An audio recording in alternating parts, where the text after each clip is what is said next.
Welcome to the HR Huddle podcast, presented by Sapient Insights Group, the ultimate resource for all things HR.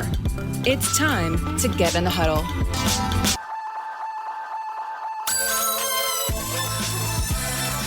Welcome, everyone, to Spilling the Tea on HR Tech, where we focus on the hottest HR tech news everyone needs to know to be in the know. We break down the news of the week and help you make sense of what it means for our industry and how it can impact your organization. I'm your host, Stacey Harris, Chief Research Officer and Managing Partner of Sapient Insights Group, a research and advisory firm. And joining me today for the conversation is Cliff Stevenson. He's our new Director of Research at Sapient Insights Group, and he's going to be helping me talk through some of the newest things we have to share about the research this year. We'll be doing some introductions on him and his background, and we'll be talking a little bit about what goes on in the new year and what are some of the hot things you should be aware of that took place over the last couple of weeks. So let's go ahead and get started with some introductions, Cliff. Maybe, Director of Research is kind of a broad title, and I would love you to say hello to our audience for the Spilling the Tea session, and maybe tell your background and where you came from before you joined Sapient Insights Group. Yeah, wonderful. Thank you for having me on, Stacey, and hello, audience. So yes, I am the Director of Research, which will encompass a number of things that I know we can talk about a little more in depth in just a bit. Before this, I have been doing a principal analyst role for other organizations in the industry. I was still kind of focusing on the same types of things. And before that, I was actually the head of HR for a company in Boston. It was actually a recruiting company. So I was, had the unenviable task of recruiting recruiters and that sort of thing. You always feel like you're being judged, even though you're the one doing the interview. But it really was a wonderful job. And it was very helpful as I've grown into the analyst role of really understanding what is important in the day-to-day sort of thing. When we're talking about, HR tech, it's really comes down to, how does that help them get their job done, right? Where sometimes you can fall into a trap in this sort of role of looking too high level. So I think one of the things I'd like to bring to this role as Director of Research is making sure that all the research is extremely relevant, very practical, insights focused, as it always has been, but just really refining that and, making sure that the best possible information is out there. Well, I love all of that. As you know, I'm a big data geek. And so when I went looking for someone to take on this role, just about 2 months ago, I started realizing that we just had needed more hands to get everything done. It was taking us a long time to get even the research out. And I thought, boy, finding someone who loved data as much as I did would be hard.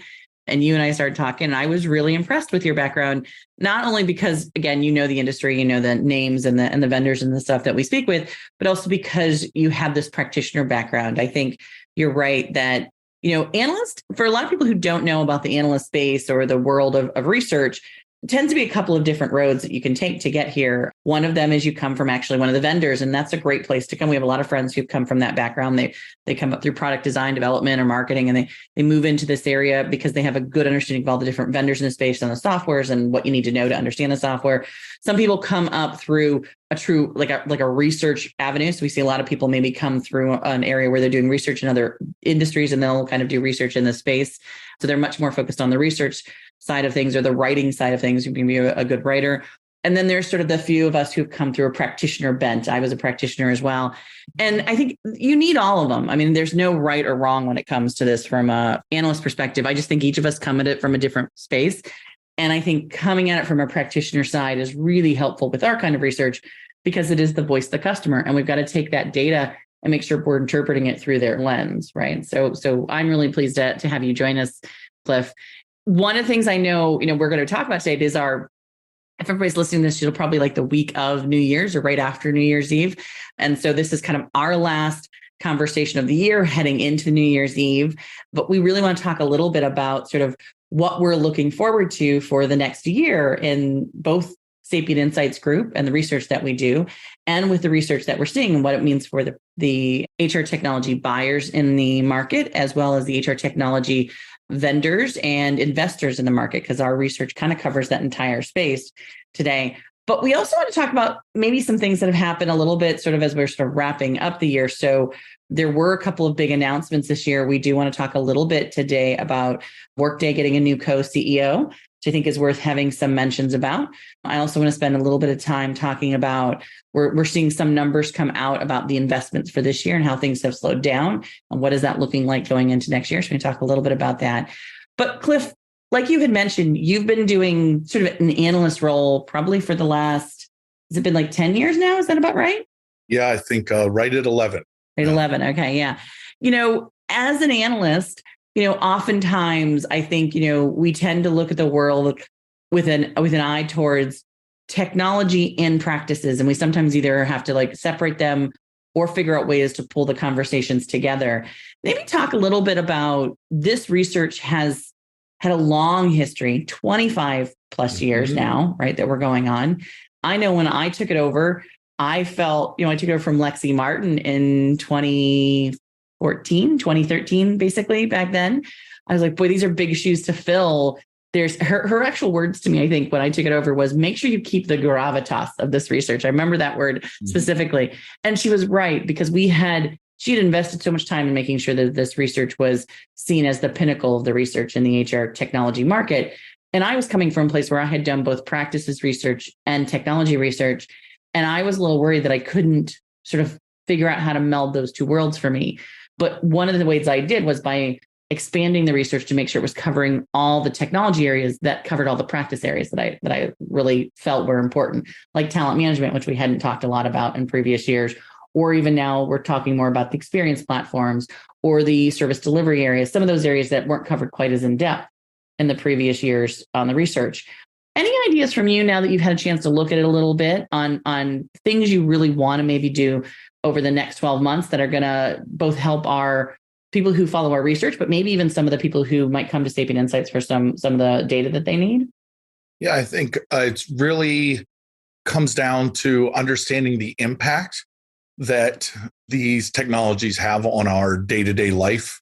I'd mentioned that before, that is really what matters to people. You had mentioned the user experience, that type of thing.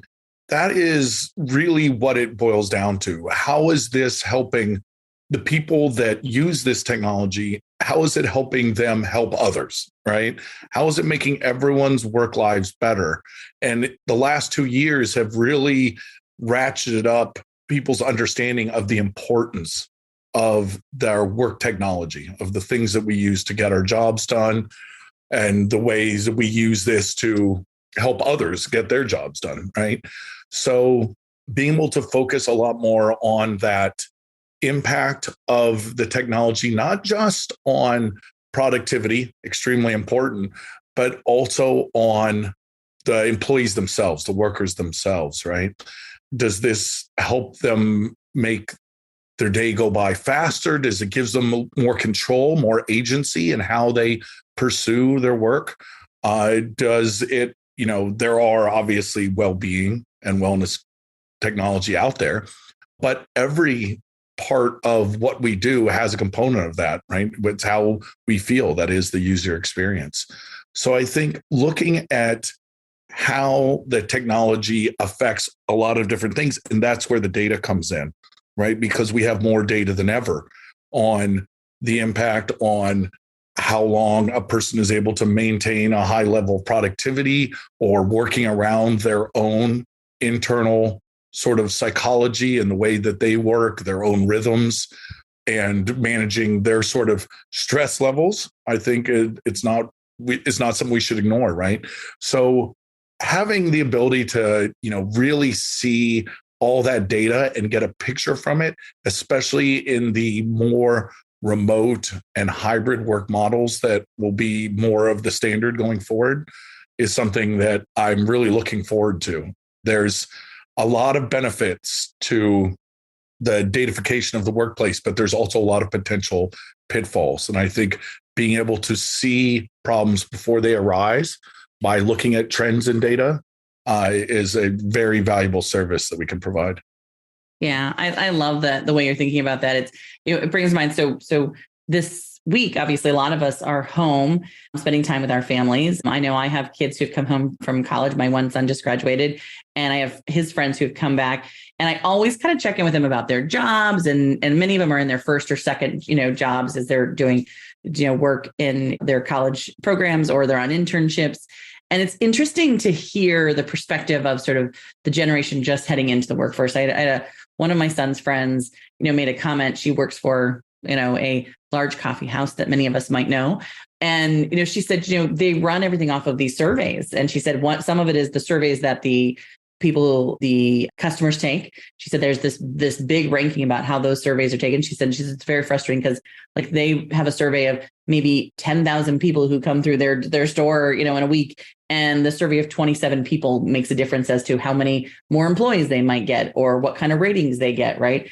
It's very frustrating. She said it's also frustrating that she gets almost every other day a survey from the company about her experience and her engagement. She says, I've stopped answering them because they don't ever change anything or fix anything after I put my comment in. And those are the kind of comments I think, boy, Cliff, you and I are in the midst of trying to help companies understand maybe why they're not getting engagement. The technology is only a part of this conversation, right? That's right.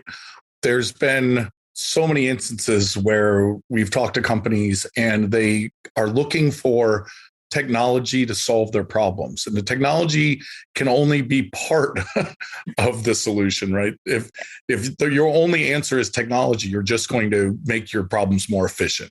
Yeah, exactly. So, helping organizations understand the sort of bigger picture of what's going on, of how engagement can help, and then helping them see, okay, here is everything you need to be looking at, and here is part of the picture of the technology part of that. There you go. Then we're providing the valuable service that they're looking for. Yeah. And how the technology can help not just get the most productivity out of the employees, which I loved, it was what you were talking about, but help the employee themselves understand what they needed so they could have a more enjoyable work experience, which then allows the company to have a good outcome. Like there's this positive outcome versus like all ships rise at once, right? Kind of a thing. I think so many times there feels like in the market, there's this, us and them kind of persona between the employee and the employer. And, and I get it. There's a lot of dynamics that are going on in the market. And there's a lot of that we have to be aware of as we're doing our research. But I think this idea that maybe there's a win-win in this market as well is probably something that is really powerful and that needs to be addressed, needs to be understood. So I love that kind of conversation. So I'm really excited to see where you take some of it. You'll be overseeing the sort of the process and the work of the annual HR system survey. Obviously, I'll still be very involved just because it is my baby. It's hard to let go, but I'm working really hard. It's going to be my goal this year, Cliff, is to let you and Tammy take more ownership of the research and to make sure that, as I step into doing more opportunities to share our data and get the word out there about what we're doing and running the business, that we also bring in other opportunities to do more research. We're looking at doing some custom research. We want to definitely produce more reports to share more of the data. I think I've often said this, people who know me say, I say this all the time. I'm one of the rare researchers and we are one of the rare organizations that have more data than we have writers, than we have people who can get the data out. Usually it's kind of the other way around. For anybody who knows working in a research house, it's usually that you're always struggling to get enough data to be able to write about. That's not our problem because the way we do our research and the approach that we take. But I'm so excited now that you're joining us that we're going to have more hands and more people to get the word out. So welcome to the team, Cliff. Yeah, thank you. And you're right. It is.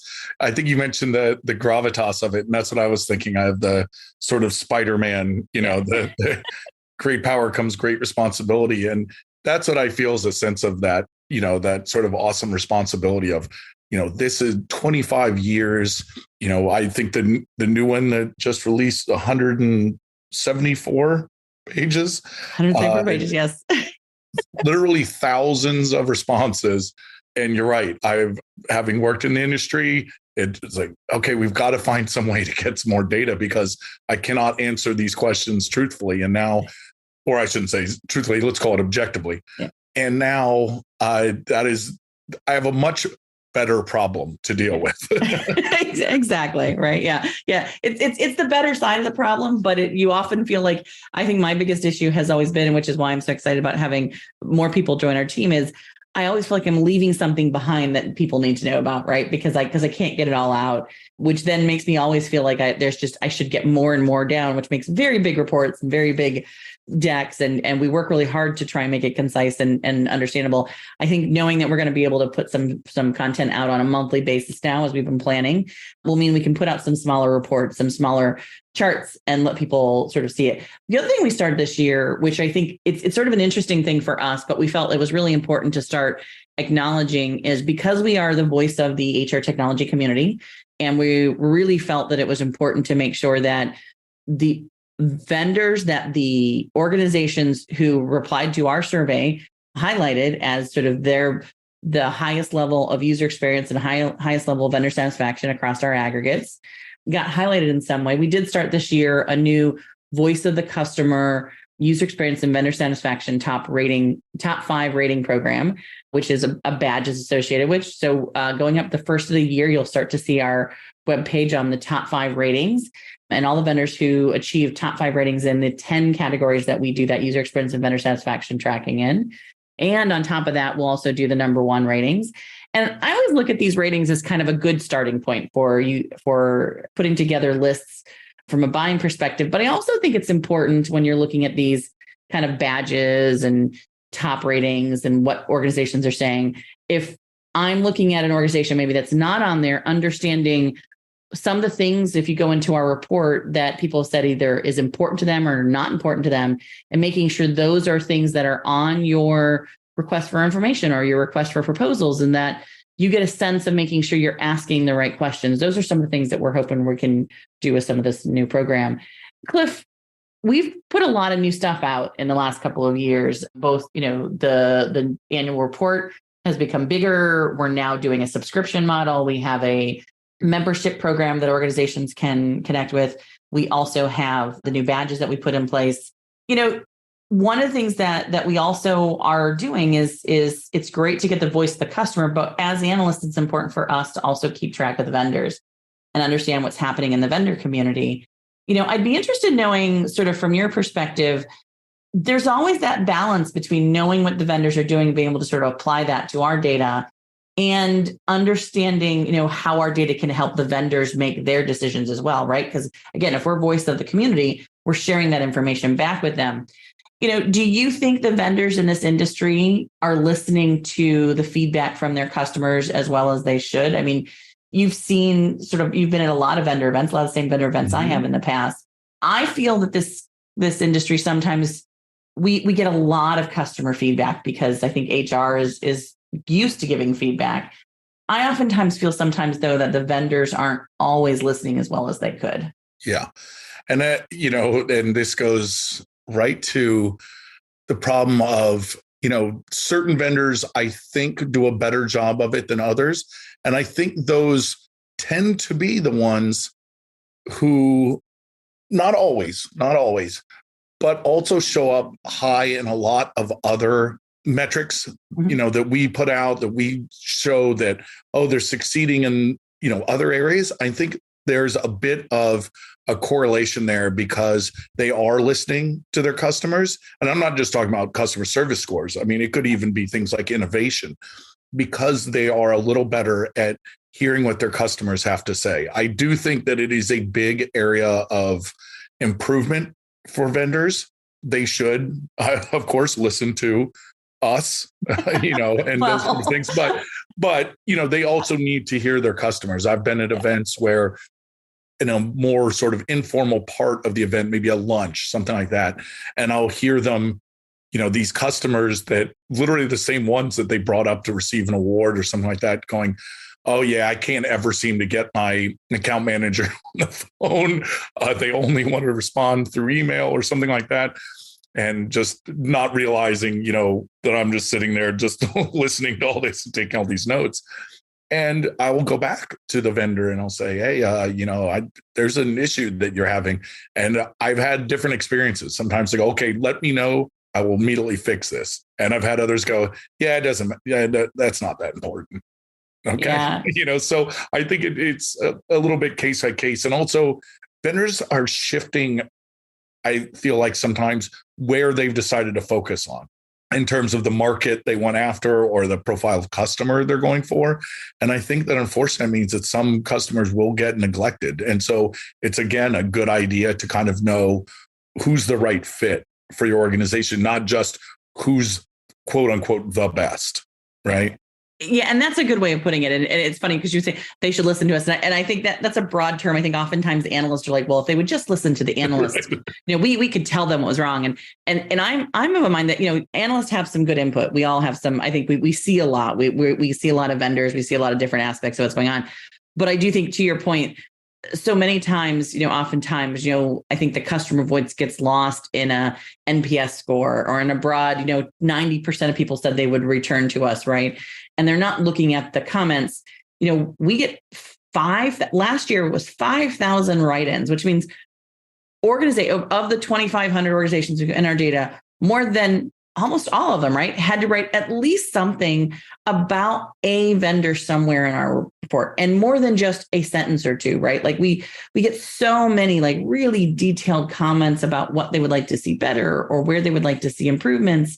And so I think, one of the things that I find real valuable is understanding when you're talking to vendors that you're looking at is what is not just what's their customer care program look like, but what does their customer community look like, right? And, does that customer community have a voice that has some value in the organization that you're going to be working with, right?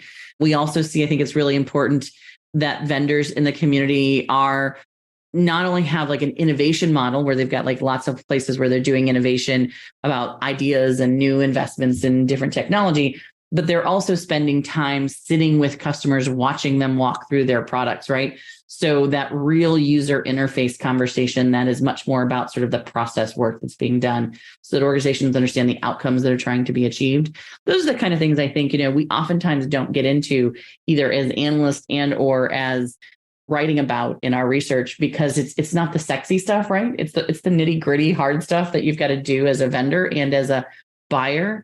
But it makes a big difference, I think. And I do agree with you that vendors they cycle through just like the buyers cycle through what they need, what they want, what they're focusing on. And I think that's the other part I think it's important to understand, is to know kind of where your vendor is at from a cycling perspective. So those are all good things to keep in mind going forward for selection processes or upgrading processes or decisions organizations are making about evaluating. This year's report definitely showed that we're going to see a lot of shifts taking place in a couple of areas, payroll being one of them. So we're going to spend a lot of time talking about payroll over the next couple of months. Workforce management or time management, depending on how you label it, be another big area where we're going to see organizations making big investments. The HR analytics space is starting to go through its first round of replacement models, which I think is really interesting to watch. We think that includes the planning technology, workforce planning along with that, which is more of an enterprise planning. And you're going to see solutions that are going to fall into that space. They're going to get changes a lot. We also know that this year we're going to see a lot of new investments in newer recruiting technologies, maybe not some of the ATSs themselves, but the things that go around the ATSs that do a lot of matching, depending whether you call that in talent intelligence or whether it's assessment tools, those kind of things. It depends on how you label it, but we're definitely going to see, I think, a lot of investments there as organizations try to address anything that didn't work for them in the pandemic. But, heading into 2023, those are some of the things our data is telling us is going to be important and big. Cliff, do you see anything that you saw sort of coming out of last year that you think people should be keeping their eye on going into next year for 2023 as well? I think I would obviously the data has spoken, but I think that right at the end, you mentioned the stuff surrounding recruiting. Mm-hmm. And I think, you mentioned the matching, and I think onboarding, because it has become so key for remote workers. I'm a remote worker, as are you. So, when you first begin at a company, a lot of organizations spent a lot of time trying to make their culture or their sort of sense of belonging at the company part of their DNA and part of the reason why people join and stay. And they're worried about losing that. So they realize that very early on, they need to find ways to help people feel that they've got a long-term sort of family at the company. And that needs to start right away. And that's why the matching, the onboarding, the letting them see some career pathing, helping them understand how to get through all of those connections within the company, how to navigate that whole thing and create a sort of social sphere, whether it's through sort of specific social, I want to call it almost like a social media experience, but some way of giving people a feeling of belonging and connection at the company, I think is something that is pushing some of these trends. Yeah. Yeah. And our data definitely shows, I think you're entering that although we are going to see a lot of organizations bringing employees back to headquarters or work environments and offices, we're still seeing, at least in our data, that about 40% of organizations are going to have a large amount of their workforce working in that hybrid work environment model, which means I think they'll either be working fully remotely or partially remotely. And onboarding has to be thought of a little bit differently. How you interact and engagement, the approaches you take, managing your facilities are going to have to be, we're going to see a lot of facility management and work location management software that was maybe only used for the very largest global companies in the past. Now it's going to be something big, I think, for HR functions to sort of keep in mind.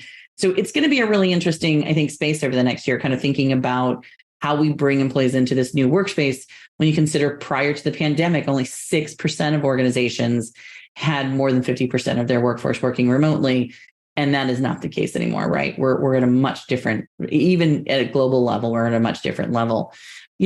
As we're sort of wrapping up the conversation today, I think, sort of the biggest announcement of all of the things, we had talked a little bit about the events that I had been able to get to last year. We're going to have a lot of new events that we're going to go to next year.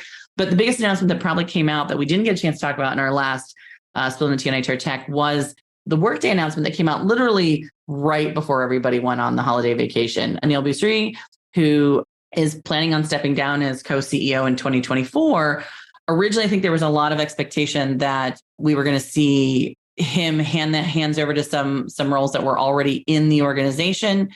But it looks like they've made an announcement since we last were at the Workday event, where Carl Eschenbach, I'm not sure if I'm saying that correctly, has been named the new co-CEO, replacing Chano Fernandez. Some of you might have known him. Chano's been running it for the last several years and really took, as co-CEO with Anil, really took Workday into a very profitable space. And I know when we spoke with Chano just at the Stockholm event at the Workday Rising in Europe just last month, his big focus was on was going to get to be a $10 billion company. And that was their goal and what they were pushing for. Looks like now with Carl Eschenbach, his background is much more of a platform role. And it does look like he will, after 2024, is expected to become the sole CEO at Workday after Anil moves into a board position. But I think what's going to be interesting is that Carl's background is much more sort of a platform play, comes from VMware. She's got a little bit of background in that. He's been a chief financial officer and a COO at different places. He's got experience working with these very large global organizations and the sort of not just an HR level or even just a finance level. And we know that one of the big things is that, Workday is going to be acquiring more businesses, probably going to be expanding out all the areas that they're reaching into. Cliff, I know you've been in space just as long as I have, talking from an analyst perspective. Co-CEOs, CEOs, we've seen a lot of that in the market. From your experience, do you feel like there's as the buyer, anything the buyer should be doing right now, or they just should be kind of sitting back and watching at this point? Yeah, I realize it's not the firm, it's not the, mad money directing you to do something. But I do think watching is probably the space to be, is probably the move right now. It's just too early. And, he comes in, I think he'd also had a seated Zoom, interestingly enough, in his board there. So, yeah, as you said, he comes from that platform direction. And, that could signal a move towards, that expansion of the software itself, really tightening up the infrastructure. But it could also signify, their kind of ability to integrate. across multiple platforms. And neither of those is necessarily a bad thing, but it also is coming on what looks to be, or at least portends to be, possibly a down year overall.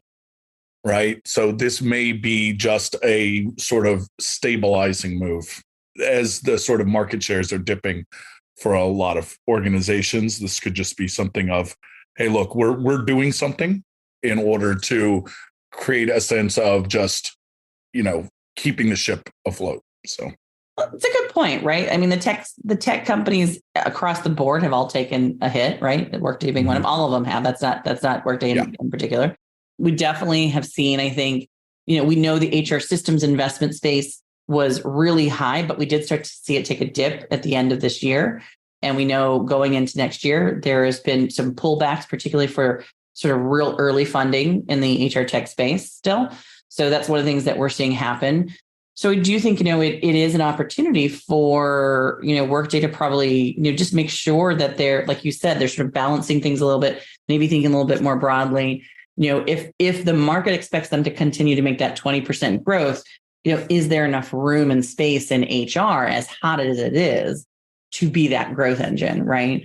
In an organization that has a lot of other places that they could also be growing. So it's always interesting. That's why I'm a big proponent of sort of saying, HR tech can't be just about HR tech, right? I think that you have to know what's happening in the finance tech, the supply chain tech, the marketing tech, to really understand what's going to impact, because HR tech may be touching all the people in your company, more people than any other software is, but it is going to be impacted by everything else that is going on in your company as well, right? And the market as a whole. And so, our goal, I think, over the next couple of months will be to keep everyone apprised, to keep the spilling the tea on what's happening in the HR tech space.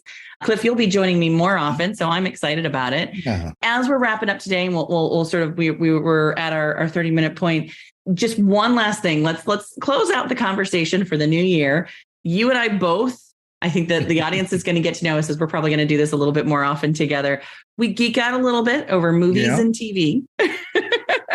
Both Cliff and I have a little bit of a proponent for science fiction, little as fantasy. We're big Lord of the Rings fans. And so the audience has oftentimes heard me talk about that, where the rest of the people around me don't understand everything I'm talking about. It's going to be nice, Cliff, to have someone who gets what I'm talking about.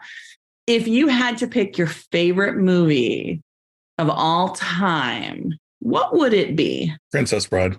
I have that. Oh, no way. I've been asked that question so often. All right. Definitely an 80s guy. So that's actually making me sound younger. I like it.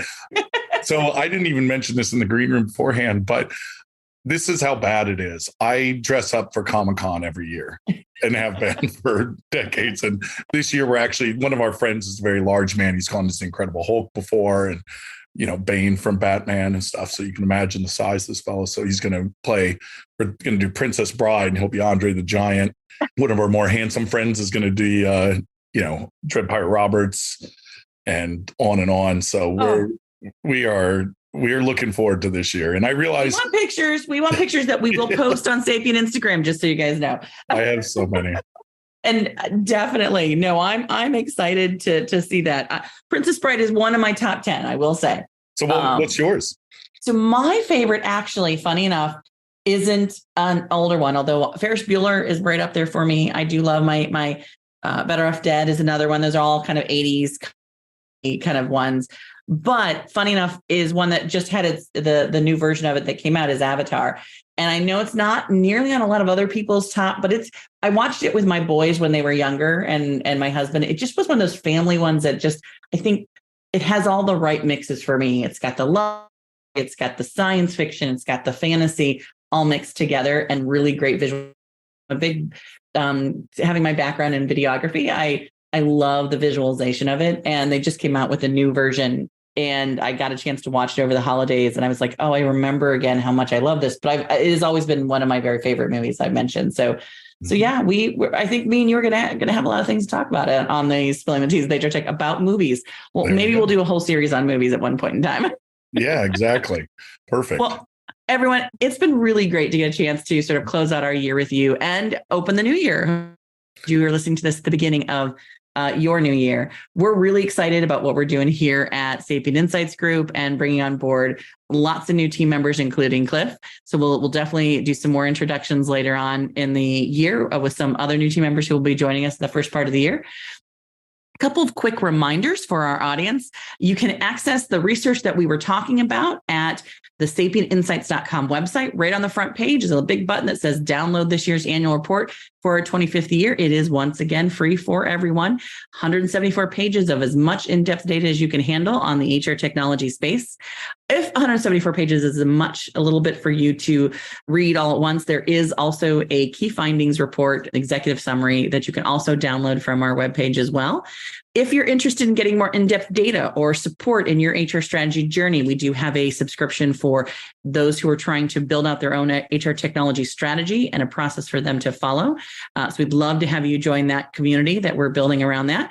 Just drop us a line at info@sapientinsights.com to schedule some time to chat with us and talk about what your needs are. Sign up for our newsletter to get ongoing updates on research launch. We'll be speaking or visiting. Cliff and I will be continuing to visit events and bringing you news from those when we get a chance, as well as Joe and Cheryl, who are other team members in our organization, and Terry and Susan. And when you get a chance, please participate in our annual survey. That will be going out May again this year, so we'll definitely want to have you involved in that. Big thanks to Cliff for being your first time on Spilling Tea on HR Tech. Hopefully I didn't put you on the hot spot too much. No, thank you. Yep. And then thanks to our production team, including Brand Method Media Group, who helps us produce our podcast, run by their amazing founder, Kelly, and our marketing team, Lisa Renko and Zoe Britton, who make sure that this all gets wrapped together and put out on time. We appreciate everyone. And most of all, thanks to our listeners and our community. We couldn't do this without you. You make it possible. And that's it for the episode of Spilling the Tea on HR Tech, the first one of the new year. We hope it's been just the brew you need to start the engines running this week. I'm still working on that tagline. I'm going to find one that works. I don't think that one's it either. If you enjoyed this episode and you'd like to help support the podcast, please subscribe and leave a rating and review. For us, that's really, really important to make sure that we're continuing to figure out if we're giving you the right information. To stay up to date with immediate breaking HR tech news and get all the behind the scenes content, you can follow me on LinkedIn at Stacey Harris and on Twitter at Stacey Harris HR and Instagram at Stacey Harris HR. Also at Sapient Insights Instagram, as well as Sapient Insights on Twitter as well. We'll be back in 2 weeks with another pot of HR tech updates and insights.